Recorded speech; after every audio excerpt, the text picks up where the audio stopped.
Hello and welcome to Scrapping on the Fly.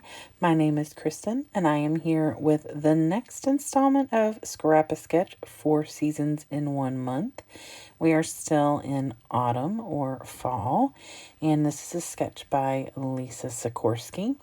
Lisa is the mastermind behind Scrap a Sketch, which is on Facebook, and if you're looking for some scrappy inspiration, this is a great place to find it. There is one picture that is vertical and a diamond in the middle, and it is matted. I decided to use this Vicki Boutin Art for Everyone because the colors in here scream fall to me, especially the leaves and things.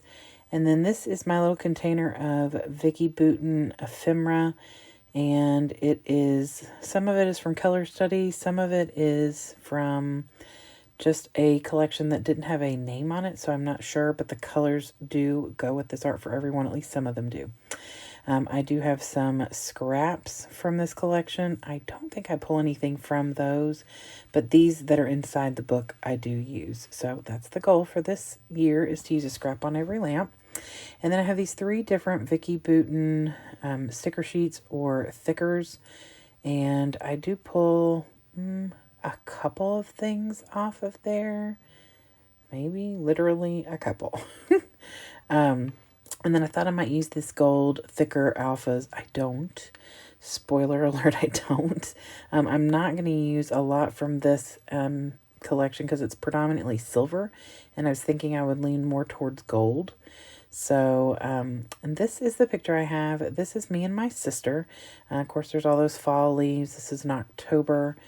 And so my sister and I are not twins, but we certainly look like it sometimes. And this is my Dotty About Flair, and it is leaves. And so I thought I would tuck that in on my fall layout. And I'm going to show you all these lovely little things, but I'm not going to use a darn one of those things. Or this fall frolic, which I considered, but I think I have another layout that I've decided I want to use that on. And you might see that this week. So I pull all these things over here to show you, and I don't use any of that stuff, so it's going right back over here on to the side of me. So like I said, me and my sister are not twins, but a lot of people say we are, so, you know. So I have my flare, my picture, some embellishments, and this awesome sketch. So let's see how this goes. So first thing I did was go through my ephemera. I wanted to see if there were anything that was going to work with this paper pad, because it is not really white. It's more of it's not off-white. It's kind of like a dingy white.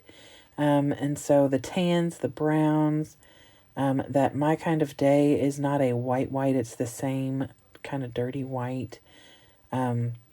So I pull anything out that might work for me. All of these are cut aparts from the Color Study, so they're not going to work. I do love these butterflies, and they have the gold on them, so that might work. So I set those over there. Those Color Study things. So anyway, everything I pulled out is up there in the top left corner. I do not use all of that. I just left it there so I could kind of work with it. And I do want to use these florals. That color on the back is a teal, and that's not going to go with what I'm working on. And I do pull something from that strip of hearts, and then I just flip through here and see what is going to work for me. So one of the things that I find as I'm flipping through is I have this black and white stripe, and I must have cut it out, but I also have the back of that is a yellow, like, swirly paper, and there it is. I already had that gutted from where I must have used the inside of that for something else. And I thought, well, it's just meant to be. The colors for my sister's school are like a Kelly green and yellow. So I thought that yellow would be perfect for the background. And I got this cardstock of Kelly green and cut it down to 8x8. If I had thought about it, I would have pulled it from my 8x11 papers and not wasted a 12x12, but for some reason I was thinking it was going to be bigger than 8.5 by 8.5. It's not. So I get that down there. I fussy cut these florals, and I luckily cut all that out. It took me about an hour to do all of this, but I fussy cut, and then I'm going to paint. And so all of that takes time. I was distracted by a few things off and on. And fussy cutting takes some time. So this took me a little longer than I had originally planned, but that's okay. I enjoyed the process and I love the way it turns out. So I get out a piece of, it's just cardboard that's like the back page or the front page of a paper pad after I am done with it. And I decide to use some of my ink pads and I'm going to stamp them on this piece of packaging. And the first one that I stamp is a green and it's called Crushed Olive. And it is not the green that's in this collection, but since I'm really not using much more from the collection other than what you've already seen, I don't mind that it is like this olivey green. Obviously it's olive green. It's called Crushed Olives, guys. Oh, geez. I use a watercolor brush.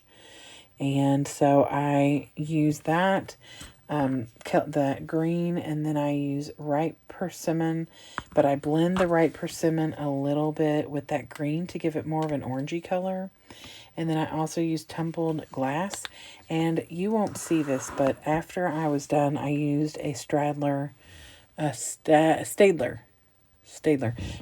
watercolor pencil and color that blue in a little darker, a little more bold, because it's very light. Once it dries, like right now it's a little dark, but once it dries it is significantly lighter than that. And then the other thing I did was I took this one flower and I did not wet brush that. I used a paintbrush so that it would not be as light and be a little bit different than the leaves on the other one. And I'm using that crushed olive on this flower. And then I take that little blend of red and green that I had made orange with and color the outside of the flower just to give it a little bit of definition and to make it look a little bit different. And then this is the paper that I cut it out of, and I'm going to use this as the little strip that is in the background. And of course my little sketch is right there in the top left corner, but it's kind of covered up a little bit and it's kind of hard to see. So I decide I want to mat it in this yellow color. This is the closest to the yellow that is on the background, and this is the color of my sister's school.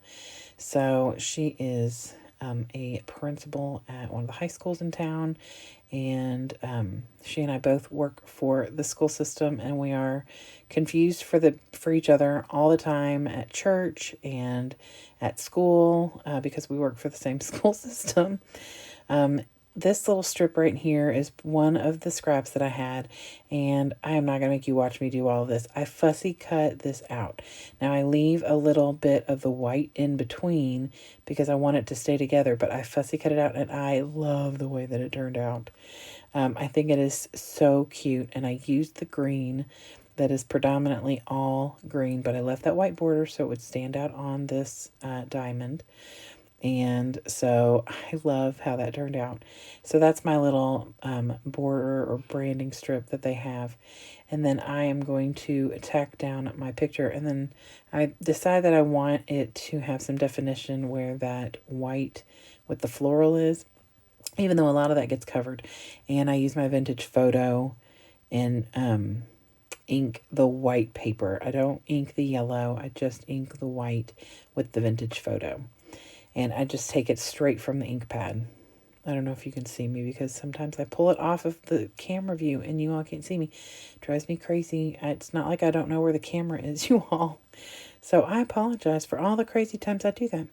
And I put that over there as far as I can to where that back piece of paper is not coming out or off of that diamond. And in the layout, it is coming out a little bit.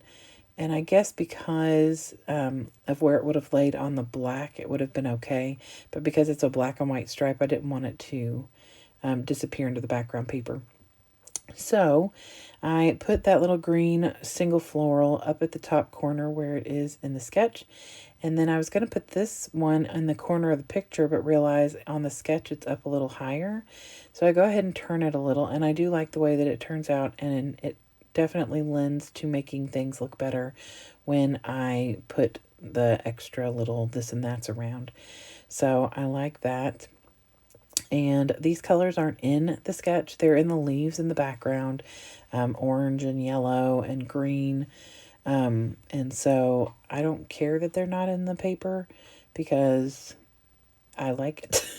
So, I mean, the yellow is in the paper and the background and stuff. It's not in the florals, but I like the way that it looks, and it turned out, in my opinion, it turned out really good. So I do want to use this butterfly, and it is green and gold, and it's vellum. And then there's this little arrow. It's a gold arrow, and that says "this here," and I love that. And I'm just trying to decide what title I want to use. So I had considered using the alphas that I shared earlier in the beginning and putting something about being twins or confusing people or something like that. I found a word that said create, and I was going to put create confusion, but there's just not enough space there for the big letters that I wanted to use. So I just decided I'd go with one of these little ephemera pieces. So I was back and forth between the Love Ya and the Amazing. And Amazing is in purple. And there's not any purple in the layout. And like I said, I wasn't really going to care much about that. But I just didn't, it wasn't going to fit. I was going to have to cover up too much of that white paper. So I'm just back and forth. And because this is a square, it's just kind of odd. And I wasn't 100% sure what I wanted to do with this. So I just keep fiddling with this. I mean, way too much, you all. So I did take a couple of other little things. At the very top, I tucked in a thing that says capture it all. And on the bottom, I tuck in a little label that I'm going to journal on. So finally, I decided to use the Love Ya because that yellow is the same as the background matte paper. And I tuck it in just a little so it's no longer a square. It's more of a rectangle. And I like that much better. It doesn't leave a gap there, and I do tuck it in underneath the little hearts. I tack down this capture it all up at the top, and then I put a little of my adhesive in that little bottom left part of the butterfly so that you can't see where I tack it down. And then I use my glue, and I put some glue on the gold arrow. That way, since it is solid and you can't see through it, that way I can get it tacked down, but you won't see where it's stuck down to the paper. That's the hard part about working with vellum. The other thing I've done that I forgot to mention was I've attached my Dotty About Flair, I do believe already, right there underneath the florals in the middle of the leaves. And I do love the way that looks. It definitely brings the fall aspect of this picture in. And I'm almost out of my Flair, so when I get my next set in, you will be seeing a lot more of it. But right now I'm being very, very cautious with it because I don't want to run out. So I'm looking at it to see what I need to do. If there's anything else, I do pull my stickers or chipboards out. I add the word epic right above where it says Love Ya. And I add a little sticker that says today, and I tuck it in the flowers down at the bottom right above that label. And I think that's the only thing I pull off the sticker sheet because there just really wasn't anything else. I did fussy cut the last heart that was on that strip, and I tucked it in right above where it says epic. And I think that's it. So I am going to get a green, like a Kelly green zig pen, and I'm going to write on that little blue label and just write about how my sister and I worked a track meet at her school and that we decided to confuse some people, and it definitely worked. Her principal even said something to me and realized that he was talking to the wrong person. So it's always fun to confuse people. So I'm going to get the pen out and I'm going to write that down, and then I get a gold Jelly Roll pen and write the date up at the top where it says capture it all right next to that. That's my list of all the events from 2019. So it's got the dates on it and what it is. So I just write 10/4/19 up there at the top in the Jelly Roll. And then I'm going to look at it, and then I'm going to get out the sketch and show it to you. I put this on slow-mo, and I always do it too slow, you all. I'm so sorry. So anyway, it gives me a little bit of a chance to say thank you for being here and watching my videos. I appreciate you all so much. The feedback, the comments, the likes, the loves, all of that just makes my scrappy heart super happy. I love that butterfly. And I just really appreciate you all being here. I will be back again for next weekend for sure, when we will be doing winter. Ooh. And you may see some pop-up bonus videos this week with some bonus layouts. So I hope you all will come and see me. Have a great day and happy scrapping.